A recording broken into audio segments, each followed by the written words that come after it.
Welcome here, everyone. Welcome to tonight's webinar event, Memories of Migration Russlaender 100 Tour Manitoba Events Preview. My name is Aileen Friesen, and I am a co-director along with my colleague, Dr. Ben Knobs-Thiessen, of the Center for Transnational Mennonite Studies at the University of Winnipeg. And the center is located on the ancestral and traditional territories of the Anishinaabe, the Anishinaabe, Assiniboine, Cree, Dakota, Dene, and on the heartland of the Red River Métis Nation. We are here tonight to share with the community some exciting summer plans to commemorate the Russlaender centenary, which is around nearly 100 years ago this summer. The first group of Mennonites arrived in Quebec City, traveling through to Rostron, Saskatchewan. They left behind a land decimated by violence, famine, and epidemic. They were fortunate to find shelter in far-off Canada, where government, church communities, and private businesses rallied to their cause. And these migrants, popularly known as Russlaender Mennonites, made Canada their home for nearly 100 years. So we're hoping to keep this all together, but there might be some derailments along the way. But this is meant to be informative. So please, if you have any questions as we're going along, just put them in the Q&A and we'll have a chance at the end to answer some questions about the events taking place in Manitoba. And so this is all very exciting. And I am going to now hand it over to Ingrid to tell us a little bit about why is this entire commemoration happening? Well, for me, this is a really personal story because one of the principal figures in this migration story on this continent was David Taves, who is my great-grandfather. My dad, when he was dying of pancreatic cancer and was losing his speech right at the very end of his journey to another world, said to me, I really needed to do something to commemorate the 100th anniversary of the arrival of the Russlaender to Canada.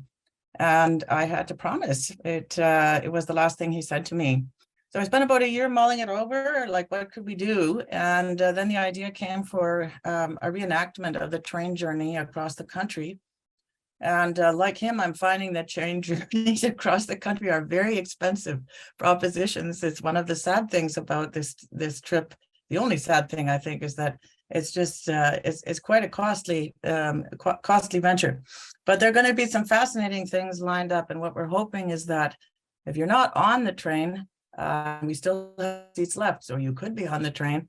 What we would like to do is absolutely see you in some of the communities that we're stopping in on the way. So the idea is it's supposed to be kind of a flashpoint to start dialogue, discussion, and remembrance of what happened 100 years ago that brought the Russlaender to Canada.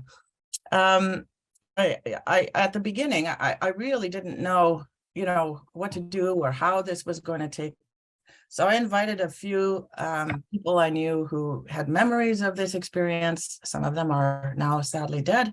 And also Dr. Brendan Lowe and Dr. Gerald Friesen into my living room. And we had a little chat about how this might work. And 8 years later, here we are, and we're very excited because we're almost at the end of this preparation time and really hoping we're going to have an extraordinary experience for you. I should tell you that we are having some very interesting young people joining us on this trip. There have been lots of generous philanthropists. So we have a mix of generations, which is going to bring great energy, I think, and many, many talented people on our trains as well. So one of the things that we're really proud of is we've got a large number of Mennonite authors who've written about this immigration that are either joining us on train or are joining us at the conference at the University of Winnipeg or by video conference, depending on their age and stage of life. And we also have a large number of historians and some terrific musicians, and everything's going to be terrific. So I really welcome you on board. I welcome your reflections, and I really want to encourage everyone, even if you're not on the train, to join in the festivities here in Winnipeg, because there's a great number of things going on and they're open to the public. And what we hope is that it's going to be a fantastic get together of lots of Mennonites And I should add, one of the things we did, because we had a purpose in doing this remembrance, and that is we wanted to pay it forward. My great-grandfather, David Taves, was the guy who signed the travel debt for 21,500 people. It took him his lifetime to pay it off, with a lot of help from all those immigrants who, even through the dirty 30s, had to scrape together some cash to pay off that travel debt. And the one amazing thing is that they paid it off right before he died, and it was a fantastic load off his shoulders. But he always kind of knew in his head that you had to pay things forward. And that's what we're hoping to do with this trip. We've got a lot of events that are going to take place where we're passing the hat for MCC, and we're looking at contributing to the Russlaender Remembrance Fund, which sort of has a tripartite goal. One is to look after things in Ukraine. So there are a lot of people suffering, as you know, just as they were 100 years ago, which is an ironic and very sad thing as we prepare this centenary. And there's also ability to contribute to current refugee funds, and sometimes that's Ukraine too, because there's a lot of refugees coming every day into Manitoba. And there's a third thing, which is looking at issues of an Indigenous nature, because when the Mennonites came, I think unbeknownst to most of them, they were actually displacing other people when they came to settle here, and we're looking at that for the first time. So there's going to be some new and original research looking at that. So I'm finished my spiel. I hope to see you all somewhere in one of these events that are going to be described today. And please do tell your friends and have everybody come. Thanks. Thank you, Ingrid. And so I will start off, as I have been organizing the first event in Manitoba. The train will hopefully, fingers crossed, arrive July 13th in Winnipeg, and July 14th is when events start. Bright and early at 9 a.m. there is a conference being hosted by the University of Winnipeg through the Center for Transnational Mennonite Studies. The conference is entitled The Russlaender Mennonites, War, Dislocation, and New Beginnings. And so this is an event that is both open to the public. There is no cost to attend the conference, which will go on for 2 days. And the conference, for those of you who are not in Manitoba, the conference will also be live streamed so that you can watch it from your homes. And it will also be recorded so that it can be accessed later and become a resource for the community to better understand these issues. So like I said, it will start at 9 a.m. And in the morning, we will have a featured event, which is very exciting because, as Ingrid mentioned, we wanted to highlight also the incredible authors who have written about these stories. And so our featured morning will be with award-winning author and poet Andrea Klassen, and she will be talking about The Russian Mennonite Daughter, which is her new book that has been recently released. Then we will have a panel looking at neighbors, war, and revolution. Will include Jonathan Deckel-Chen from the Hebrew University, looking at Mennonite and Jewish comparisons. And we will also have Dr. Alfred Eisfeld, who is a German historian who will look at Mennonites at the turn of 1917 to 1919. We will then have a panel on Exodus and accommodation, which will include, he won't be in person, but he will be presenting from New Zealand, Dr. James Urry, who many of you will know, also Dr. Natalia Zanger, who is a displaced Ukrainian scholar here in Winnipeg, and a number of other presenters. Then we will have the Soviet Paradise, which will include Colin Neufeld, who has written extensively on Mennonites during the Soviet system. In the evening,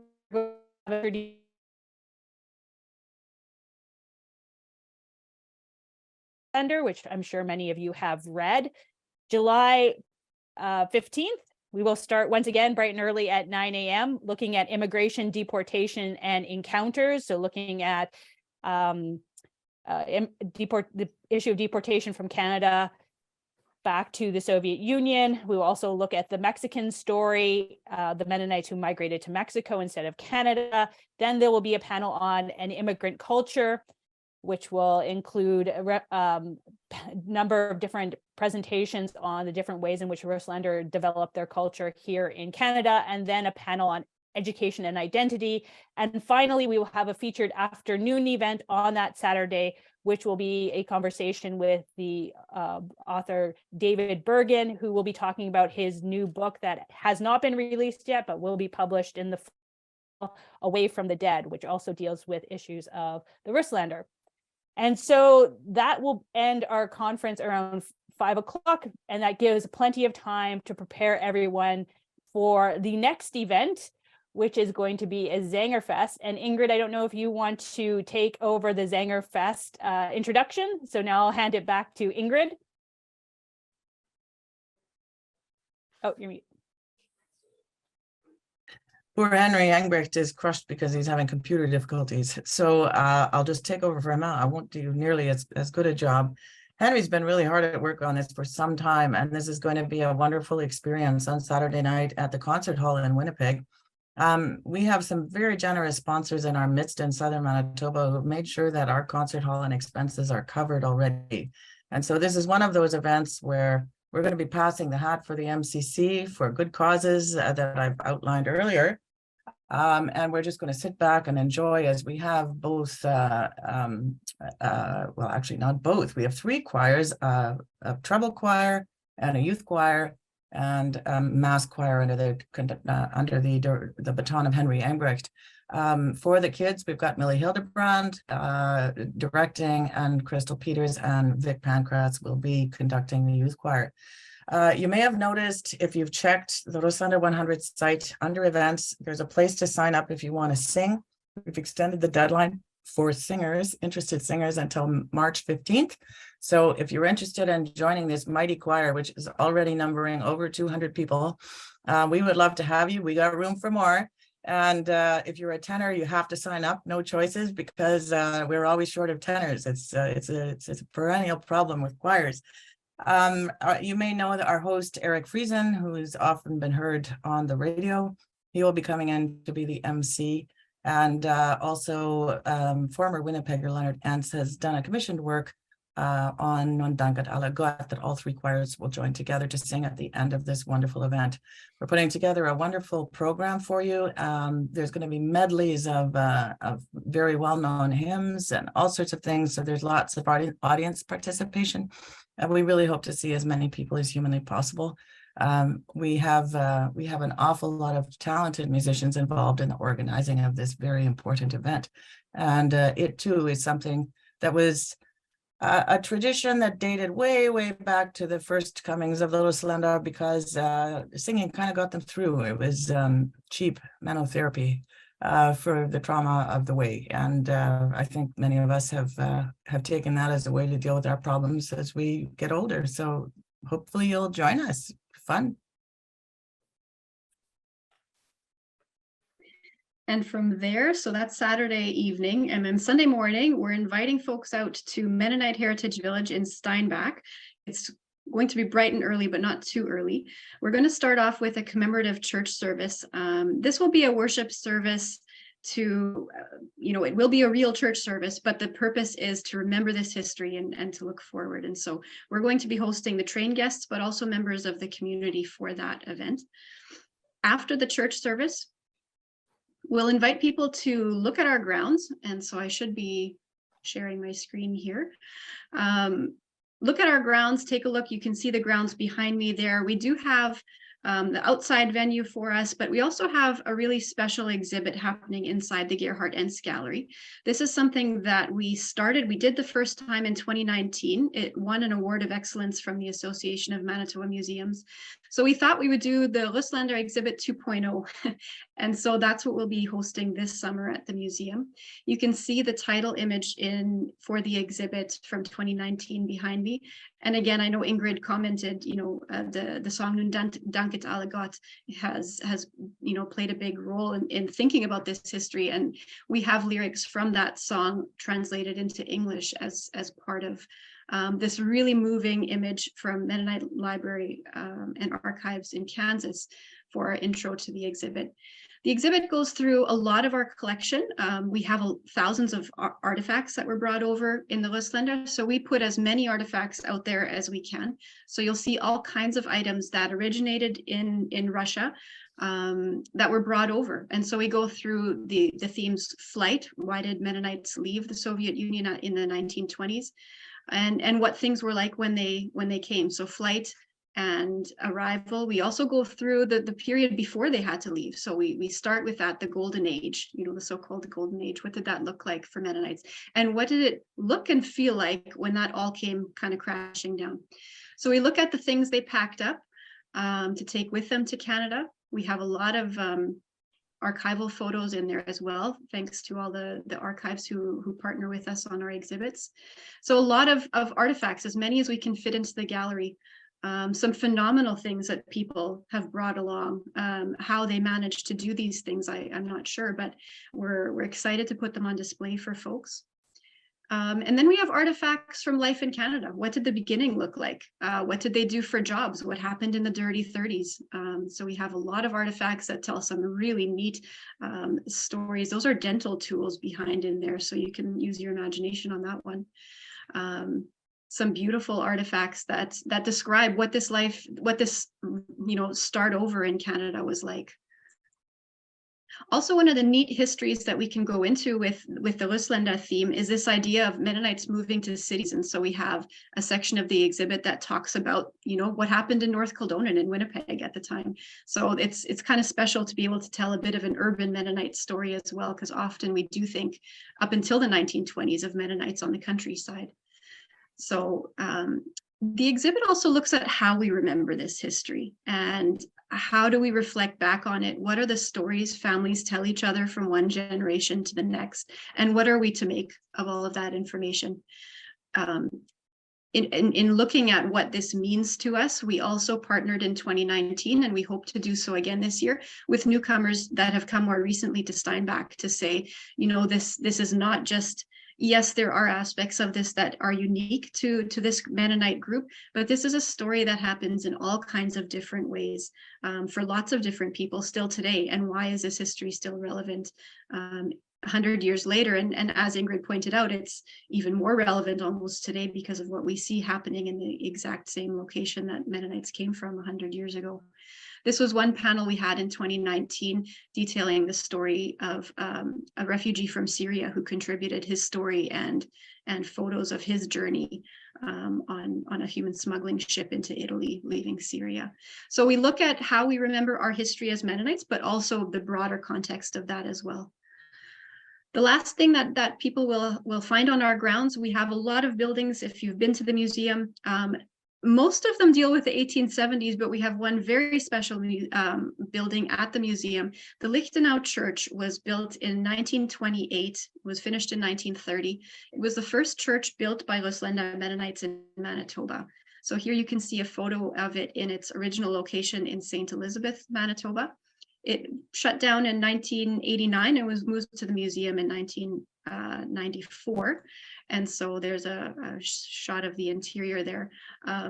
I would have loved to have the church service in there. And if it was just the train guests, we would say, what a magnificent environment to host that church service in the morning.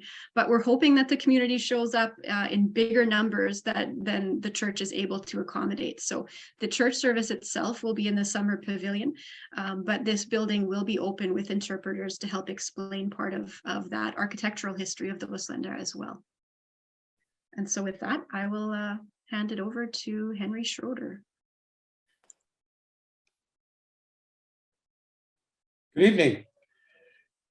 I'd like to start with a few words about Winnipeg Mennonite Theatre. Although the company was formed in 1972, it really evolved from the first Mennonite church young peoples, starting with small plays and skits and this sort of thing, and eventually evolving into full-length plays, so that by the latter 40s and the 50s and through the 60s till 1965, they put on major productions every year, very often at the Playhouse Theatre, which at that time held 1,680 people. And I remember participating and having a full house. We were sold right out for one of the productions. And too bad Henry isn't here, because Henry actually conducted the orchestra for that event. Anyway, the aims of that theater were to present musicals and plays on Mennonite theme as often as possible, to present classical and contemporary plays in both German and English, to give opportunities for further development of young artists in our community, particularly in the dramatic arts, and to strive for excellence in the musical and dramatic arts. This is what we still try to do today, although gradually the company has morphed so that it's probably been about 7-8 years since we did something, major production in German. It's difficult to find the actors that speak German and the audience as well nowadays. So we're performing in English. We had our 50th anniversary gala last fall, and on October the 6th, where we had dinner and some entertainment and a dance. And what we really celebrated was an amateur theater company that had provided a variety of theater experiences for 50 consecutive years. During those 50 years, we presented plays by all kinds of masters of theater: English, German, French, Irish, Russian, Italian, American, Canadian playwrights in either German or English. At first, mostly German, later on, of course, English. But we also presented plays by local playwrights. The very first play was one of those. We've presented tragedies, comedies, musicals, opera, musical dinner theater, evenings of songs. We've tried to entertain, and we've tried to also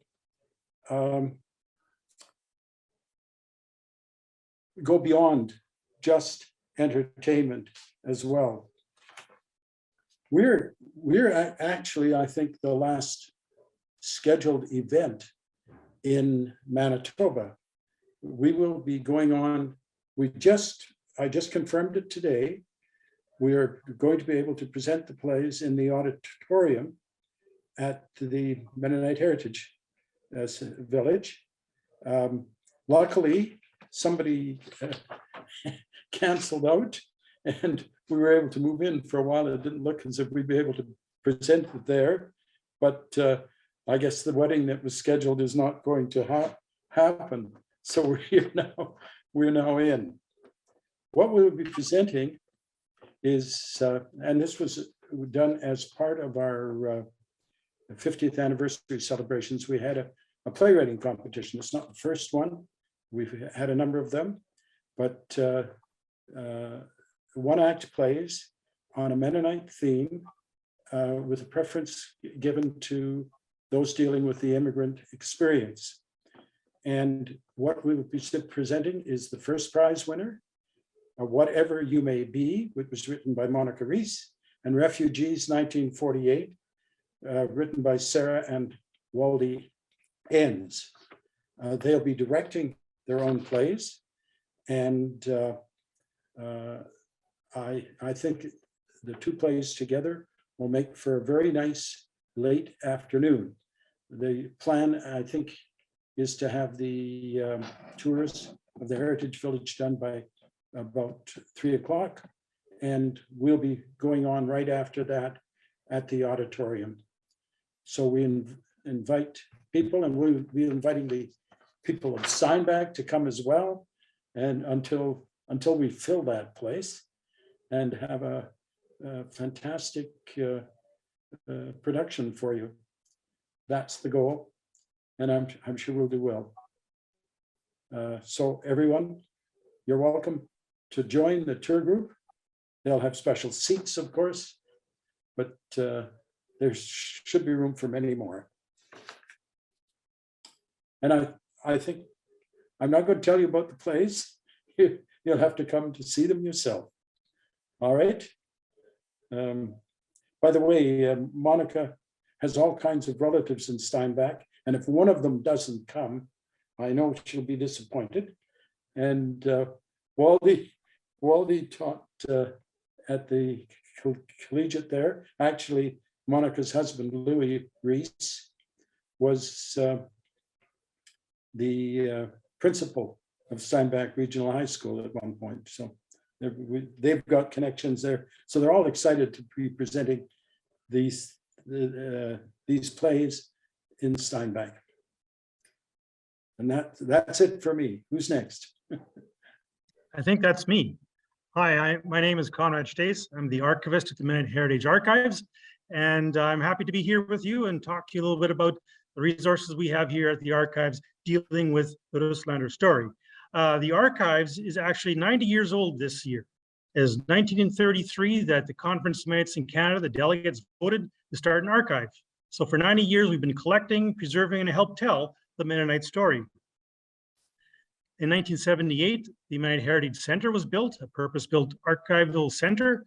And so, yeah, we have a lot of materials now, 600 meters of paper. We stack all the paper on top of each other. It'd be 600 meters, over half a kilometer of paper. We have over 40,000 photographs, over 5,000 hours of audio recordings, and some of this material deals with the Russlaender story. One of the unique collections we have here is the Canadian Mennonite Board of Colonization. This organization was led by, you heard Ingrid talk about, David Taves. The board was responsible for bringing Mennonites from Russia to Canada and helping them settle. And the promise was the immigrants would not be a burden to Canadian society for 5 years. So the board was very active in not only bringing people, but helping them get established, get their feet on the ground, get work, get a place to live. So there was a lot of fundraising to cover this travel debt, especially during the 1930s in a difficult time.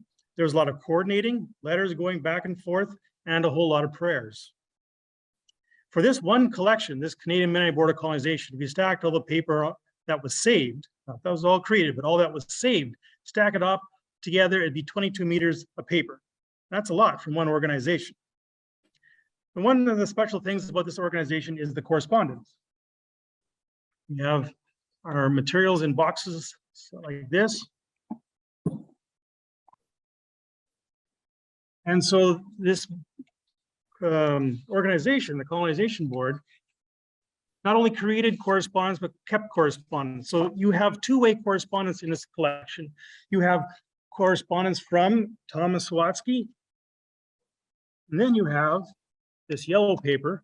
This is the correspondence going out, but the correspondence, they kept a copy of what was going out. So you have two-way correspondence. So you have both sides of the conversation going on that you can read here at the archives, all dealing with the Russlaender story.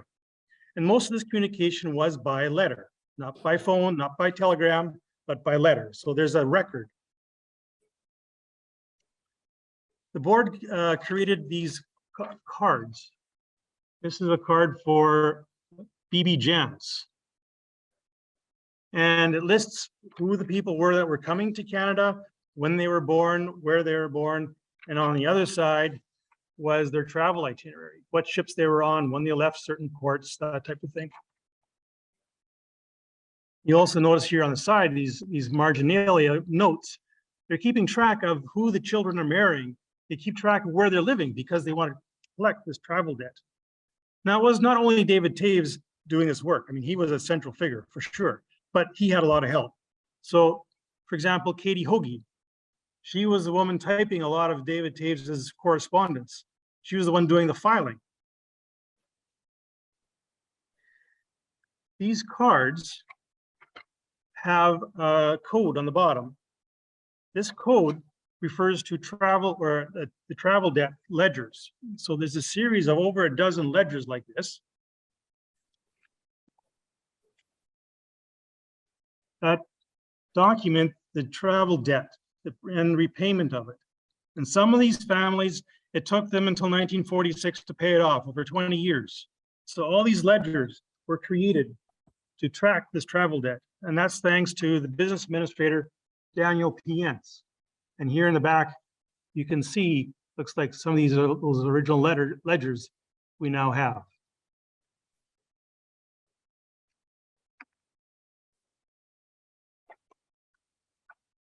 When the Mennonites came to Manitoba and to Canada, they wanted to connect. They wanted to stay connected to their family and their friends. So they created a newspaper called the Mennonitische Immigrantenbote, later changed to Der Bote. So this started in 1924, and this went on until 2008. And you see the blue books behind me? Those are all the bound copies of Der Bote. And the Der Bote acted kind of like Facebook, the way we use it today. So rather than writing a letter to all the different family members and friends, you would write one letter to the newspaper, Der Bote, who would publish it for everyone to read. Now, 100 years later, we can read those papers, those letters. What was going on as they were settling in Namica, Alberta, or in Ontario? What was it like back in Russia? So all these sources are available here at the archives, including these cards. We have all the cards here, the originals, for research. We also have over 250 Mennonite family genealogies and memoirs dealing with the Russlaender experience. So when they came to Canada, they were looking at rebuilding their communities, and not only just because it felt good or they wanted to, but for a real reason of just being able to survive. They needed each other's help.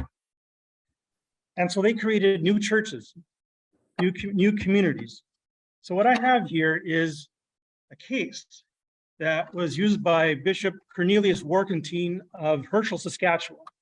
He was the bishop in the Abenfelder congregation. So the Abenfelders was a group of 4 congregations, Gemeinde, one Gemeinde. And Bishop Warkentine used this case for communion purposes. So in here we have the communion pitcher that he used. So he would go around to these different congregations and provide communion. Also, when someone was sick, he would go to their homes or the hospital and provide communion there. Here's little goblets in this case. Again, this is related to the Russlaender experience. So we have a lot of material at the archives.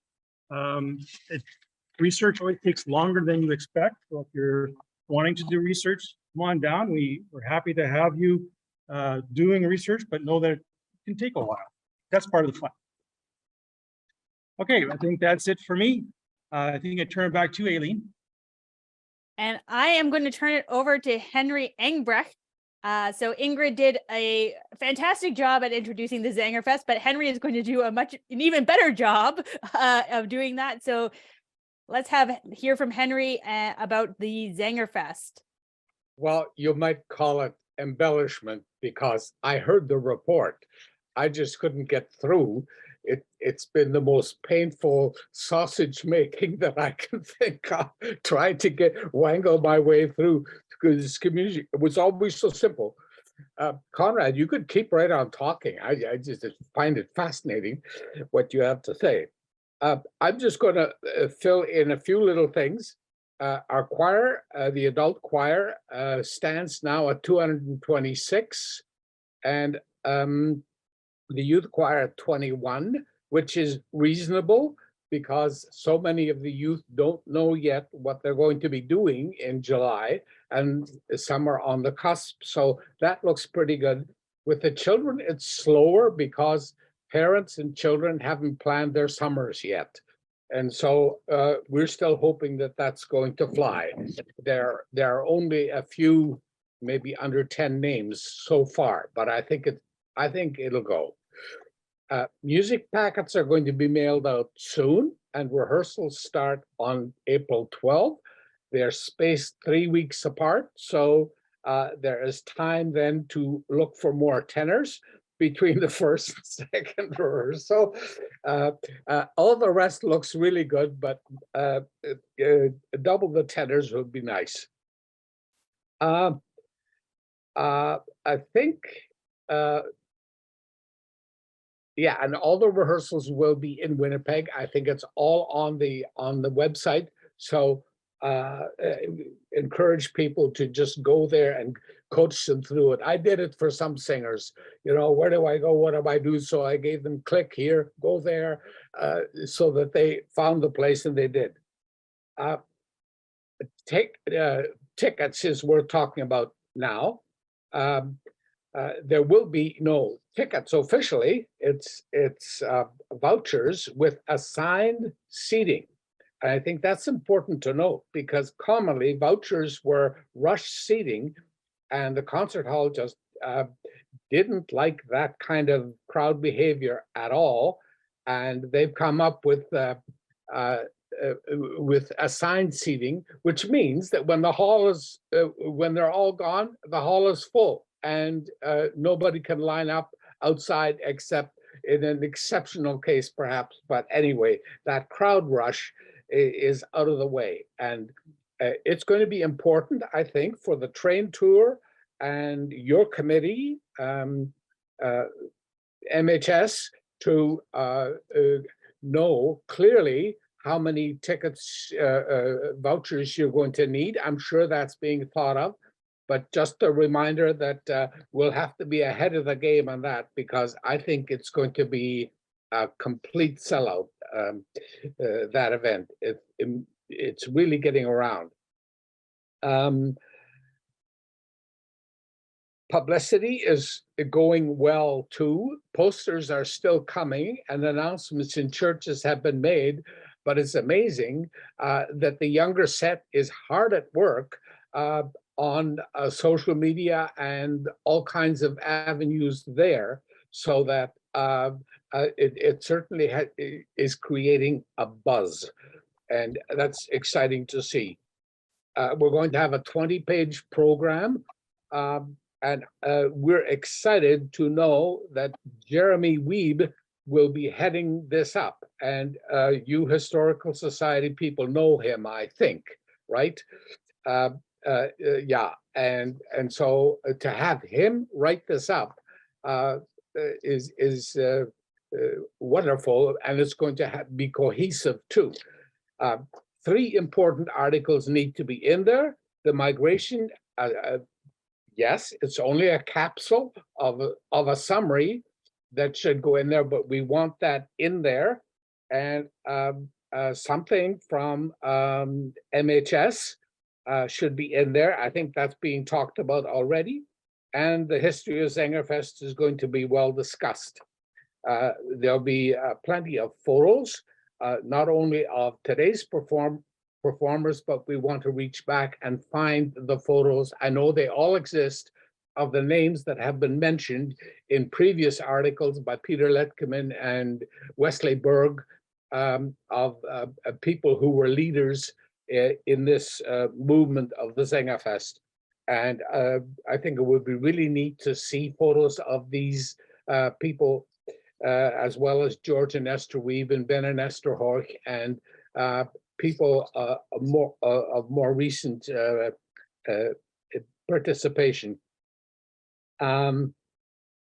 We want the names of all the participants in the program to be in there as well, and certainly we want to acknowledge the people that have supported us so very generously, and that's all also being worked on. Please know, Mennonite Historical Society, that you can do displays free of charge, as many as you like. If sales are made, then a percentage of that goes to the concert hall. But I think it would really excite the place if people, somebody would carry in some of these famous books of ours and display them there. That's only one thing. Maybe some of these artifacts would be just wonderful to have. Some lineup of those. I have no idea who would do the work, but it would be quite exciting.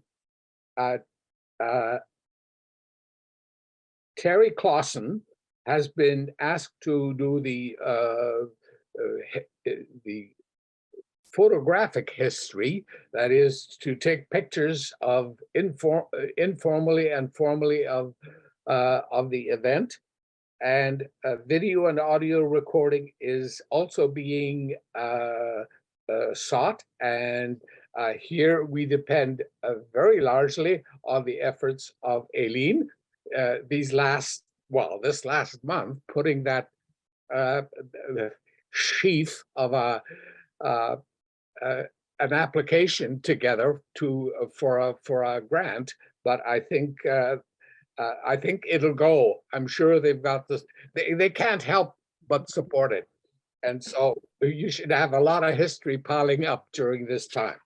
Yeah, thanks, Henry. This is all really great. And but now we are going to, since we only have 10 minutes remaining, we have questions coming in from the audience. So we have about 120 people joining us to listen to Manitoba events that are going to be happening for this summer. And one of the questions is, we got one for the archives and also one for Henry. And anyone else who has questions, please enter them in. So Gary is asking Henry Engbrecht, will the Sängerfest be recorded for viewing later? Yes. It might be only archival, but it will be there for viewing. So there are plans afoot to make sure that it is at least there in archival form for later. And a question for Conrad at the archives: is correspondence available for every person that immigrated?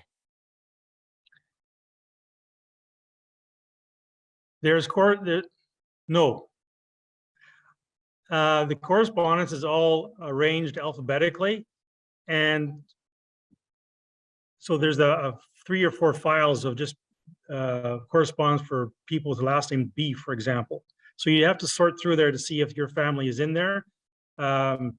Sometimes there is, sometimes there's not, but you'd have to do that research to figure it out. But all the people should be on the cards. I think the correspondence is actually something that is underutilized. I think there is stuff in there, but people often, the German language sometimes scares them off, or just the fact that it takes time to go through the materials. But I've seen some people very excited about what they have found. So lots of material still available at the archives. And there was another question about visiting the archives. You do not need to make an appointment. Mennonite Heritage Archives is open during the week and can be visited. There has been another question about tickets and when and where people can get tickets to the Sängerfest. So Henry Engbrecht, can you answer that question? Yes, at the concert hall only, the concert hall box office. And we were told about or after the middle of May, toward the end of May. Certainly by June 1st, they should be up, but we'll try to be on top of it and put out announcements, certainly on the website, when they become available. I think that should make sense, right? So that will be announced on the website, but Henry says at the concert hall is where you will be able to get your tickets, and they will be snapped up. So make sure that you organize yourself. We have one other question about how many people emigrated. There were approximately 21,000 who came over for the Russlaender trip. And in terms of purchasing tickets online, if you're not local, that is, I think that will be something that will be handled later. So just keep track of the website for more information on Sängerfest tickets. We have another question about the Sängerfest, which is going to be a very popular event for everyone. Is it going to be live streamed? Hadn't thought of it. I don't know if it's been discussed. That's interesting. Well, that's a point for next meeting next week, Ingrid. So being added to the Sängerfest committee's list of things to do is investigating being live streamed, but obviously at this moment in time, it is not, I don't think that is You're right. Is on the agenda quite yet. So any other questions about the events in Manitoba? Oh, what if a tenor lives in Toronto? Can they join? Well, he might be very, very good. And so I have to tell you, I've left room for a couple of people. One is from Saskatoon, a very good tenor, and a very good bass from Colorado, who will be coming in only for the last few rehearsals. But I don't want to make that too, wide open. That would be futile. But in this case, we can do it because they're swift. So maybe contact Henry directly if there is a tenor elsewhere who might be considering joining or might be interested in that. Contact Henry and then he can see what he can do. How does a choir member get information, Henry?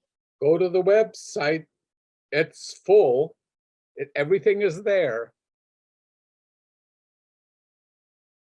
So go to the website. The website is through Mennonite Heritage Society Canada, MHSC, and there is a Zanger Fest page there in which you can get more information on, first of all, joining the choir, or also later on there'll be information about tickets and how to acquire tickets on that website.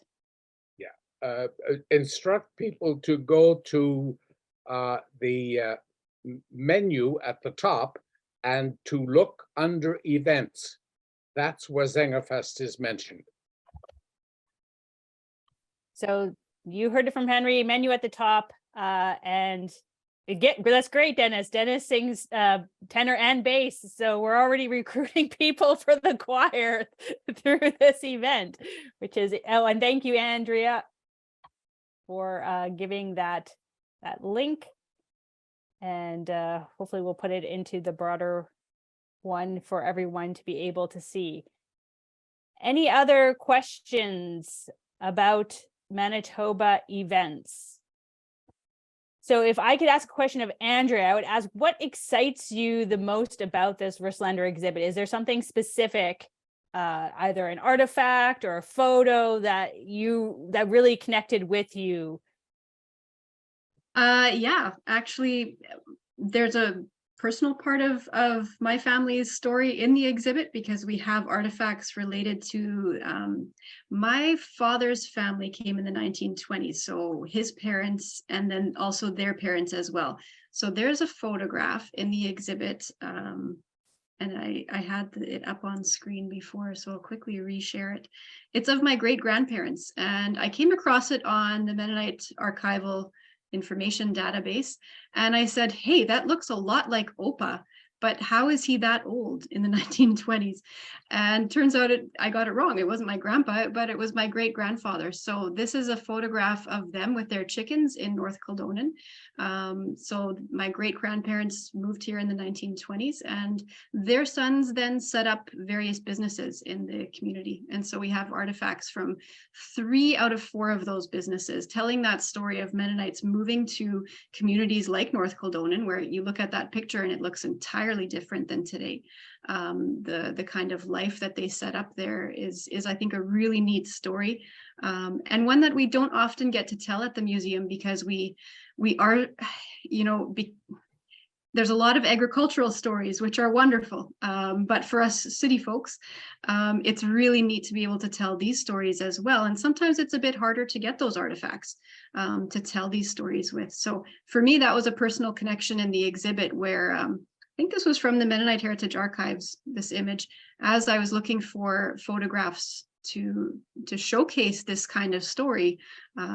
Yeah, sometimes you never know what you'll find out in the archives. So thank you, Conrad and company. That's a great story, Andrea. That was very unexpected. I didn't know that there was going to be It wasn't a plan at all. Yeah. And also thank you to Werner Taves, who has put into the chat for everyone to see the link that you should follow in order to get to the Singing Our Journey Sängerfest 2023. So thank you, Werner, and everyone who wants to either sign up to sing, especially those tenors, go to that site, or everyone else who wants to sign up to sing, please go to that site. And that will also be the place where information about tickets will be made available once that has all been confirmed. But it will be, you will have a seat, and there will be a limited number of tickets that will be made available. So everyone, make sure that you get onto that quickly. And to Conrad, if I could ask the same question that I asked of Andrea, what in your collection excites you about the Russlaender story? Oh boy. One of the reasons I love my job is because it is all about stories. Just to pick one, boy. It's always interesting what people brought with them. When I see the images of people being displaced today around the world, you see them carrying these suitcases. And there's not just clothes in those suitcases. And so in our archives, we have different items that people have brought with them. And it's amazing what they have brought, because for them, it was more important than clothes. It had memories, it was symbolic. It had a connection to their past. And so we have items here that have made their way to Canada in suitcases that you wonder, well, why did they take that? But obviously it had a lot of meaning for them to bring it. So we have different items here that tell that story, from dolls to wreaths and plaques and photographs and documents and diaries. Those stories really get me. Thank you, Conrad. And then if I can give the last word to Ingrid, as the great granddaughter of Bishop Taves, what do you hope people take away from this event and these the tour and everything that's being organized? What is there a lesson that you hope people take away from this? Probably pay it forward. He was really good at paying it forward. He had a near-death experience when he was on Klaus Epp's trek to Central Asia when he was a young boy, and that experience of starving to death was what motivated him to make sure that the Russlaender got out of Russia. And that's a pretty profound thing as a lesson, I think, that we can all take home. And the other thing that I think is so interesting is the power of community. And I hope that this event rekindles interest in our community, because I've sensed that the pandemic has done a real number on us in some ways. I hope we find that again. And I can hardly wait to stand on the platform in Rostern and sing Nun danket alle Gott and Lobe den Herrn. So that's what I want. A wonderful concluding comment to this event. And so thank you everyone for joining us. And I hope this has made you excited about the Manitoba events that will be taking place in commemoration of Russlaender 100 tour. So thanks to everyone and have a great night.